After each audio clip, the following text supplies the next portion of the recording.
বাংলাদেশের রাজনীতির সবচেয়ে বয়োজ্যেষ্ঠ রাজনীতিবিদ বেগম খালেদা জিয়া তিনি হলেন এখন জাতীয় অভিভাবকের পালন করছেন। আর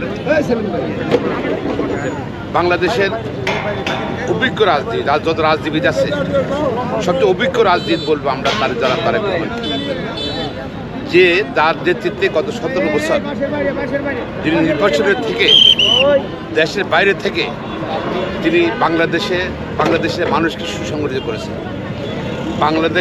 বাংলাদেশে সবচেয়ে জনপ্রিয় রাজনৈতিক দল বিএনপি, তার এই সাংগঠনিক ক্ষমতা অভিজ্ঞতার কারণে আজকে ক্ষমতা হয়েছে।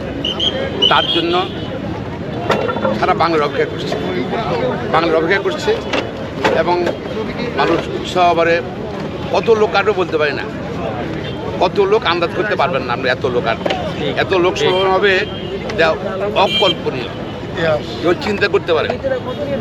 এই নেতাকে দেখার জন্য লক্ষ লক্ষ লোক আসবে এবং গ্রাম পর্যায়ে যে উত্তেজনা উৎসাহ, যে সবাই ঢাকায় চলো, এবং এটা সে আপনি ধরেন বগুড়া বলেন, নোয়াখালী বলেন, রংপুর বলেন, দিনাজপুর বলেন, আপনার কক্সবাজার বলেন, টেকনাফ বলেন, আপনার নর্থ বেঙ্গলের আপনার যে কোনো জায়গা থেকে সারা বাংলাদেশে, আর ঢাকা শহরে কত লক্ষ লোক আসবে তা আমরা চিন্তা করতে পারি না। তবে জায়গা অনেক বড়, জায়গা ওই রাস্তায় 300 ফিট রাস্তাটা পুরোটাই আছে। ইনশাল্লাহ আশা করছি আমরা শুধু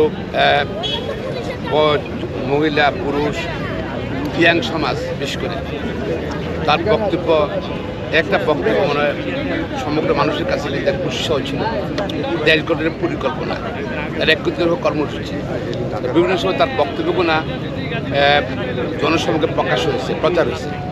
বাংলাদেশ নিয়ে সে তার ভবিষ্যৎ পরিকল্পনা, যুব সমাজ নিয়ে পরিকল্পনা, গরিব মানুষ নিয়ে পরিকল্পনা, কৃষক নিয়ে পরিকল্পনা, শ্রমিক নিয়ে পরিকল্পনা, অর্থনীতি নিয়ে পরিকল্পনা, শিক্ষা নিয়ে পরিকল্পনা, শিল্পায়ন নিয়ে পরিকল্পনা, সব কিছু কিন্তু এর মধ্যে মানুষ কিন্তু আশ পেয়েছে, বুঝতে পেরেছে। এবং এই প্রিয় নেতাকে দেখার জন্য আমরা মনে করি লক্ষ লক্ষ লক্ষ লোক, এবং এটার প্রস্তুতি চলছে। আমরা প্রস্তুতি দেখতে আসলাম, অনেক নেতৃবৃন্দ আসছে প্রস্তুতি দেখতে। 25 তারিখ কটা নাগাদ জনাব তারেক রহমান দেশে ল্যান্ড করবেন বলে যতদিন আমরা জানি বাংলার বিমান আসবে 11:55 মিনিটে, বেরোতে হয়তো 11:30 12:30 বেরোতে হয়তো, আশা করছি। এবং সার্বিক অবস্থা ভালো।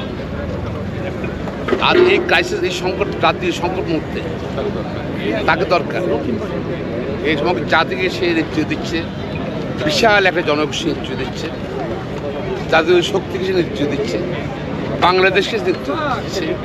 সুতরাং এই সংকটে তাকে দরকার। এবং উনি সবসময় বলেছেন সময় মতো আমি চলে আসবো, এবং সময় হয়েছে উনি চলে আসছেন।